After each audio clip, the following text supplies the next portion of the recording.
কি হলো যখন ৩৫০ বছর পর অভিশপ্ত এই মন্দিরের বন্ধ দরজা খুলে গেল। এরপর ভিতরের দৃশ্য দেখার পর গোটা গ্রামবাসী বৃন্দের পা থেকে যেন মাটি সরে গেল। এই ঘটনার কাহিনী শুরু করার আগে সমস্ত দর্শকের উদ্দেশ্যে বলি যে ভিডিওটি অবশ্যই লাইক করে দেবেন, আর আপনি যদি মহাদেবের পরম ভক্ত হন তাহলে নিচে কমেন্ট বক্সে হর হর মহাদেব অবশ্যই লিখে দেবেন। এই ঘটনা রাজস্থানের কুলধারা গ্রামের। এই গ্রামে একটি অভিশপ্ত মন্দির ছিল।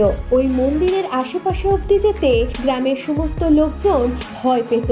এই মন্দিরের দরজা খোলার চেষ্টা এই গ্রামের অনেক সাহসী লোক করেছিল, কিন্তু তারা কিছু কারণের জন্য অসফলতা লাভ করেছিল বারবার।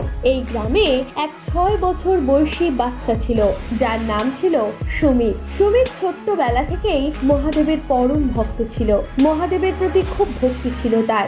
অনেক সময় সে খেলতে খেলতে ওই মন্দিরের আশেপাশে চলে যেত, কিন্তু তার মা মারতে মারতে আবারও ওখান থেকে বাড়ি নিয়ে আসতো আর ওকে ভয় দেখানো হতো এই মন্দিরের আশেপাশে যাবে না একদম, কারণ এই মন্দিরের ভিতর ভূত আছে। কিন্তু সুমিত মহাদেবের পরম ভক্ত ছিল, এই কারণে ভূত প্রেতে ভয় ছিল না তার। ছোটবেলা থেকেই তার মনে জিজ্ঞাসা থাকতো যে আসলে এই মন্দিরের ভিতর কি আছে। ধীরে ধীরে সময় চলে যেতে থাকে এবং সুমিত তার পড়াশোনার জন্য দিল্লি চলে যায়। একবার গরমের ছুটির সময় সুমিত তার গ্রামে আসে, আর গ্রামে এসেই সে ওই অভিশপ্ত মন্দিরকে দেখে আর সে মনে মনে প্রতিজ্ঞাবদ্ধ হয়ে যায় যে যা কিছু হয়ে যাক এই মন্দিরের দরজা খুলে দেখবো কি আছে মন্দিরের মধ্যে।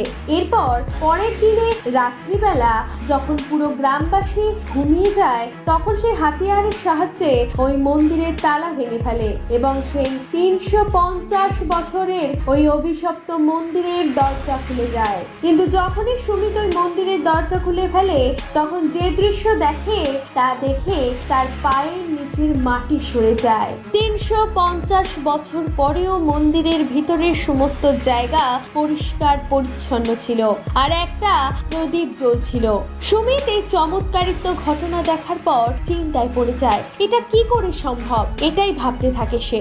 যখন সুমিত মন্দিরের ভিতরে ঢুকতে যায় তখন সে দেখে ওখানে একটা দান বাক্স পড়েছিল এবং তার তালা ভাঙা ছিল, আর ভগবানের মূর্তির উপর একটাও ভূষণ ছিল না। এই সব দেখার পর সুমিতের মনে প্রশ্ন জেগে ওঠে।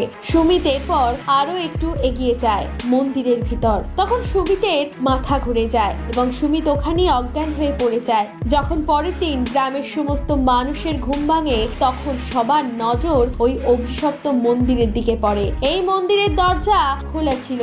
সমস্ত গ্রামবাসী আস্তে আস্তে একত্রিত হলো এবং যখন তারা দেখে তখন তাদেরও মাথা ঘুরে যায়। আসলে ওই মন্দির খুললো কে এবং তার তালাই বা ভাঙলো কি করে, আর ভিতরে ওই প্রদীপ কি করে জ্বলছে।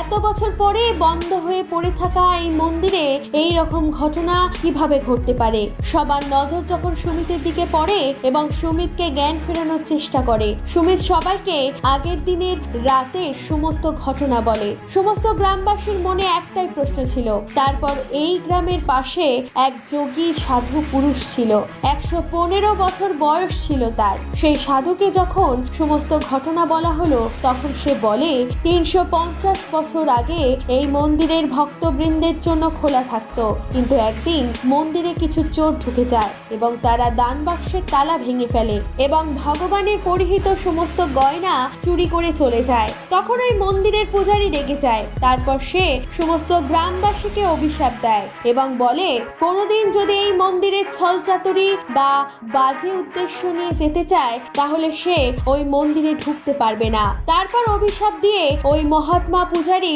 মন্দিরের দরজা বন্ধ করে চলে যায়। সেই থেকে আজ অব্দি এই মন্দিরের দরজা কেউ খুলতে পারেনি। কিন্তু সুমিত ছোট্ট থেকেই মহাদেবের পরম ভক্ত ছিল আর ওর মনে কোনো ছল কপটতা ছিল না, এই জন্যই সে দরজা খুলতে পেরেছে। তো বন্ধুরা, এই কাহিনীর পিছনে এই সত্য চমৎকারী ঘটনার সম্বন্ধে আপনার কি মতামত তা কমেন্ট বক্সে অবশ্যই লিখে জানাবেন। ভিডিওটি এই পর্যন্তই, দেখা হবে পরের ভিডিওতে। ধন্যবাদ।